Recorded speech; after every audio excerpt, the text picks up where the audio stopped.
Coming up on today's show, could the Seahawks make a trade for Chicago Bears quarterback Justin Fields? We will examine the possibility as suggested by one NFL insider. Plus, we have an injury update on what went down for Seahawks running back Zach Charbonnet, as well as linebacker Jordyn Brooks in last night's loss to the Dallas Cowboys. And speaking of last night's loss, Pete Carroll weighs in on officiating. He wasn't too happy. We'll tell you what he had to say coming up in just a matter of moments here on this edition of Seahawks Today. Tyler Jones here with you. Thanks for joining us. Folks, the 12s, we need to show some support for our Seahawks. I know that the night didn't go the way we wanted, but win or lose, we still support this team no matter what. Spam S in the chat if you are loyal and true to your Seattle Seahawks. It's been a rough go, 3-game losing streak, but we're still here supporting this team. Spam S in the comment section for your Seattle Seahawks, and we'll get going with today's show. We begin with a new rumor from FanBuzz NFL Insider Matt Lomabrdo, who is suggesting that there could be a potential trade this offseason involving your Seattle Seahawks and the Chicago Bears for quarterback Justin Fields. Sounds interesting, doesn't it?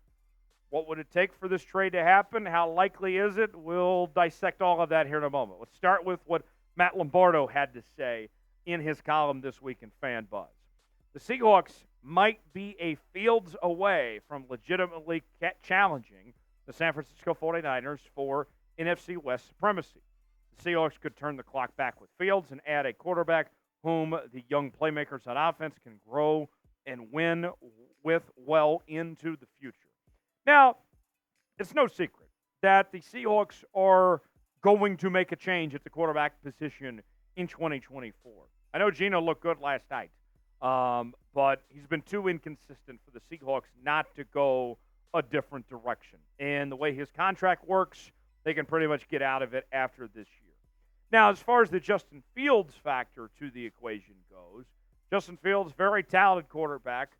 He's had his fair share of ups and downs, but granted, he has been in a situation where he's been set up to fail in Chicago. A lot of potential there, but it hasn't all necessarily worked out. For me, I prefer personally that if the Seahawks go with a new quarterback next year, that they do go with a young quarterback that they start from scratch with, rather than taking on a rehab project potentially here in Justin Fields. But you look at Justin Fields, and, I mean, this is a guy that has looked the part at times, but the consistency issues. A former first-round pick, was fantastic at The Ohio State. He has the NFL record for most rushing yards in a game, a true dual-threat quarterback. But some of you may say that wins and losses is not a quarterback stat. He's 7-26 in his career as a starting QB. He has not won a lot of football games. Is that going to change if you take him out of that situation? The statistics this year for Justin Fields, not anything to write home about. 64% completion percentage, 12 touchdowns, 6 picks, 400 rushing yards, and 1 rushing touchdown. The days appear to be numbered for Fields in Chicago, as there will be a new regime. They'll go a different direction. But the Seattle makes sense. The way I look at it is this, folks. I'm not giving up a first-round pick. The Seahawks don't have a second-round pick due to the Leonard Williams trade. You have 2 third-round picks. So that leaves you with 2 options. I'm not giving a first-round pick. If Chicago's on the phone and saying, we're going to give you Justin Fields, if you do this, I'll say, okay, I'll take him, but I'll give you a third-round pick. Nothing more. That's it. Take it or leave it. Simple as that. I'm not giving up a first-round pick. If you don't want to do this deal, I'll use my first-round pick, go draft a quarterback.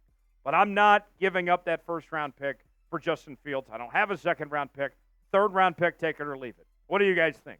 Be John Schneider, get that comment section. Let us know what you think on our pinned comment today. Should the Seahawks trade for Justin Fields or not? Y for yes, N for no.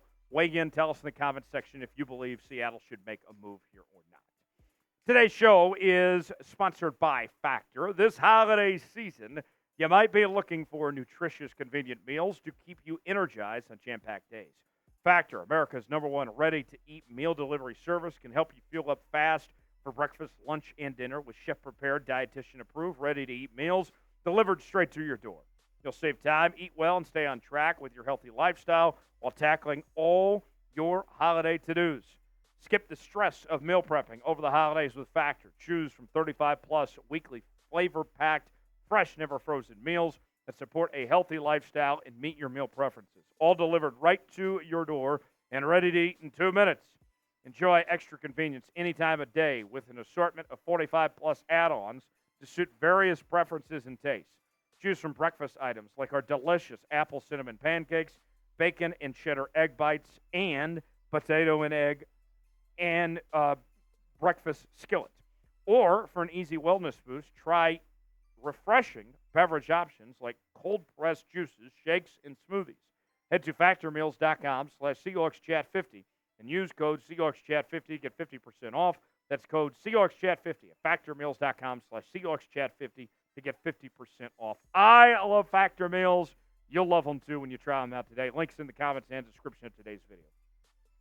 Now to the injury news. Let's start with Zach Charbonnet, as the rookie running back got a little banged up in last night's loss against the Dallas Cowboys. We saw DJ Dallas come in and finish the game for Seattle. Pete Carroll said that Charbonnet banged his knee on the turf. No real injury other than just a few bruises based on what they've evaluated. Now, sports doctor Jesse Morse had this to say when looking at it from afar. Expect an MRI for Zach Charbonnet. This is usually due to either a torn meniscus or a torn ligament. Isolated swelling without large injury is possible, but not super common. So he's saying this could be worse than what Pete Carroll is letting on, but we'll see how it all works out. Nonetheless, though, you're already without Kenneth Walker. Now you're without Charbonnet as well. It's time to panic. This is full-on panic mode. Sound the alarms right now with where this running back situation is at, because we were hoping to see Kenneth Walker back this week. That didn't happen. Now you lose Zach Charbonnet. He's out. Hopefully not too long here. All of a sudden, I'm having to depend on Bug-Eye DJ Dallas. I mean, Kenny McIntosh isn't anywhere to be found right now. This is not good. The Seahawks need all they can when it comes to these players, these running backs.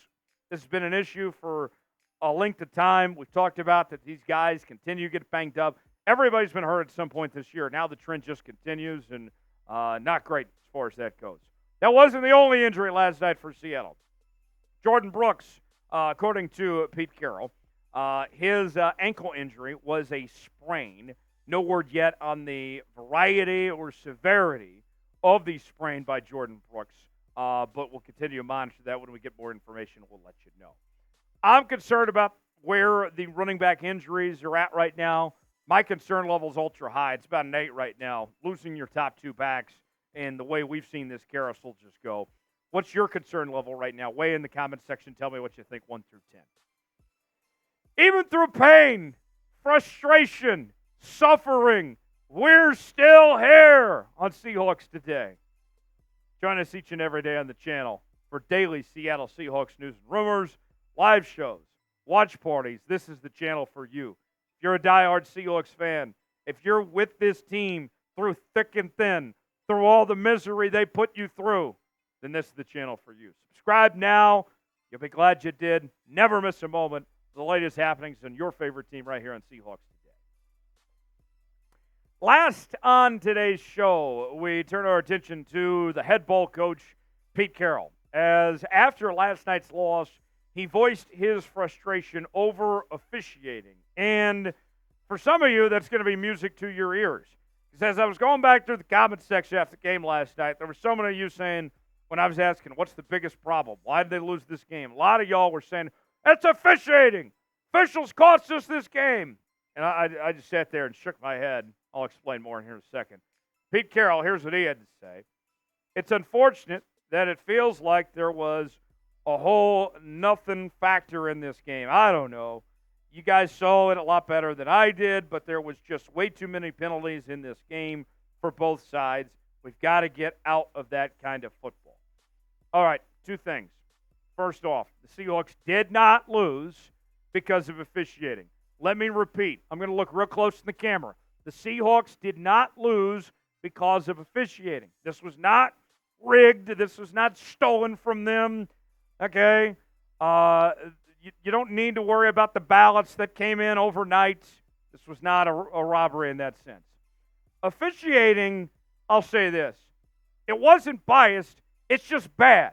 It's just bad all the way around when it comes to this. Officiating sucks. No question about it.